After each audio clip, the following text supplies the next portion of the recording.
वजीर-ए-आज़म नरेंद्र मोदी आज दिल्ली और हरियाणा के दौरे पर रहेंगे। वजीर-ए-आज़म नरेंद्र मोदी आज फतेहाबाद में भी एक मेगा रैली से खिताब करने वाले हैं। पीएम मोदी सिरसा पार्लिमानी हलके से उम्मीदवार सुनीता दुग्गल की हिमायत में भी रैली करेंगे। फतेहाबाद के बाद वजीर-ए-आज़म नरेंद्र मोदी कुरुक्षेत्र जाएंगे। शाम में पीएम मोदी दिल्ली के रामलीला मैदान में विजय संकल्प रैली से खिताब करने वाले हैं।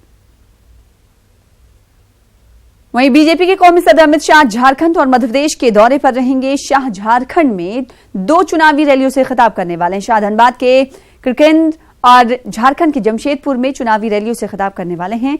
अमित शाह यहां एक अवामी रैली और एक रोड शो भी करेंगे। शाह शाम 4:30 बजे उज्जैन में अवामी रैली से खिताब करने वाले हैं। भोपाल में साध्वी प्रज्ञा के लिए भी बीजेपी के कौमी सदर अमित शाह रोड शो करेंगे।